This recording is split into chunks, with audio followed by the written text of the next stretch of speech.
Assalamualaikum warahmatullahi wabarakatuh. Saya Gita Nadifah Salsabila ingin menyampaikan materi tentang konsep kebutuhan implikasinya terhadap penyelenggaraan pendidikan. Konsep kebutuhan individu.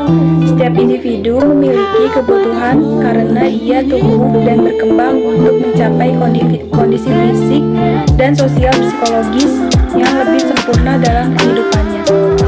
Dengan adanya berbagai macam dorongan yang ingin dicapai manusia, semua itu mengakibatkan timbulnya kebutuhan yang harus dipenuhi manusia.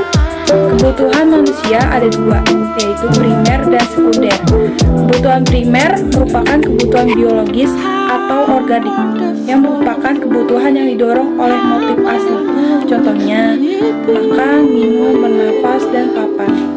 Kebutuhan sekunder yaitu kebutuhan yang didorong oleh motif yang dipelajari. Contohnya, pengetahuan, hiburan, dan transportasi. Kebutuhan dasar individu menurut Lindgren ada 4, yaitu yang pertama, mendapatkan teman sejawat, yang kedua, untuk mengembangkan diri, yang ketiga, untuk berhasil, yang keempat, untuk mendapat kasih sayang dan cinta kasih. Kebutuhan peserta didik usia sekolah menengah dan pemenuhan. Beberapa jenis kebutuhan remaja dapat diklasifikasikan menjadi 4, yaitu kebutuhan organik, yaitu makan, minum, nafas, dan seks. Kebutuhan emosional, yaitu mendapat simpati. Kebutuhan berprestasi dan kebutuhan untuk mengembangkan diri. Proses berkembangnya kemandirian. Kemandirian diajarkan pada anak sedini mungkin sesuai kemampuannya. Karena segala sesuatu yang diusahakan sejak dini akan dapat dihayati dan semakin berkembang menuju kesempurnaan. Tingkat kemandirian seorang anak itu berbeda, karena semakin bertambah usia akan bertambah pula kemampuan anak untuk berpikir secara objektif. Kemandirian sebagai kebutuhan psikologis remaja. Memperoleh kebebasan merupakan suatu tugas bagi remaja. Remaja mendambakan untuk diperlakukan dan dihargai sebagai orang dewasa. Hal ini dikemukakan oleh Erikson yang menamakan proses tersebut sebagai proses mencari identitas ego.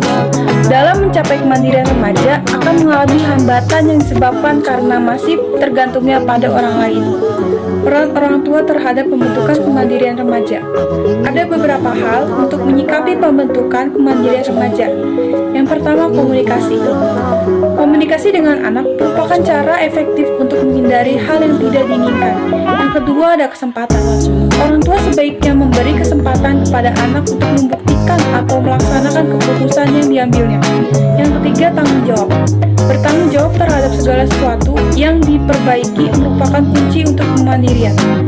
Yang keempat, konsistensi.